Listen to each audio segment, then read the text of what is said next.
മെസ്സിക്കരുത്തിൽ MLS-ൽ മറ്റൊരു വിജയം സ്വന്തമാക്കി ഇന്റർ മയാമി. ബ്രേസും അസിസ്റ്റുമായി മെസ്സി തിളങ്ങിയ മത്സരത്തിൽ നാഷ്വില്ലയെ 1-3 ഗോളുകൾക്കാണ് ഇന്റർ മയാമി പരാജയപ്പെടുത്തിയത്. ഇന്ന് സ്വന്തം മൈതാനത്ത് പിന്നിൽ പോയ ശേഷം ഇന്റർ മയാമി തിരിച്ചു വരികയായിരുന്നു. മത്സരത്തിൻ്റെ 2-ാം മിനിറ്റിൽ ഒരു ഓൺ ഗോളിലൂടെ സന്ദർശകർ ലീഡെടുത്തു. എന്നാൽ 11-ാം മിനിറ്റിൽ ഇന്റർ മയാമി മത്സരത്തിലൊപ്പമെത്തി. ലൂയിസ് സുവാരസിൻ്റെ അസിസ്റ്റിൽ മെസ്സിയാണ് ഗോൾ നേടിയത്. ആദ്യ പകുതിയിൽ തന്നെ മയാമി ലീഡെടുത്തു. മെസ്സി എടുത്ത കോർണർ കിക്കിൽ നിന്ന് സെർജിയോ ബുസ്കറ്റ്സാണ് ഗോൾ നേടിയത്. ഇന്റർ മയാമിക്കായി ബുസ്കറ്റ്സിൻ്റെ ആദ്യ ഗോളായിരുന്നു ഇത്.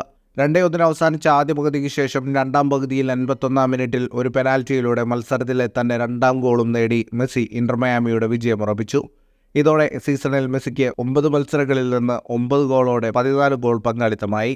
മത്സരത്തിൻ്റെ കണക്കുകളിലേക്ക് വന്നാൽ 53% സമയവും പന്ത് കൈവശം വെച്ച് കളിച്ചത് ഇന്റർ മയാമിയായിരുന്നു. 10ഓളം ഷോട്ടുകളാണ് ഇന്റർ മയാമി തൊടുത്തത്. 7 ഷോട്ട് ഓൺ ടാർഗറ്റ്. 476 പാസുകൾ 82% കൃത്യതയോടെ ഇന്റർ മയാമി പൂർത്തിയാക്കി.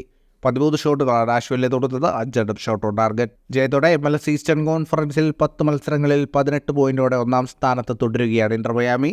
8 കളിയിൽ 15 പോയിന്റുള്ള ന്യൂയോർക്ക് റെഡ് ബുൾസാണ് രണ്ടാമത്. ഏപ്രിൽ 28-ന് ന്യൂ ഇംഗ്ലണ്ടിനെതിരായാണ് ഇന്റർ മയാമിയുടെ അടുത്ത മത്സരം. ഫുട്ബോൾ ലോകത്തെ കൂടുതൽ വാർത്തകൾക്കും വിശേഷങ്ങൾക്കുമായി സ്പോർട്സ് കഫേ പോൾ തന്നെ സബ്സ്ക്രൈബ് ചെയ്യുക.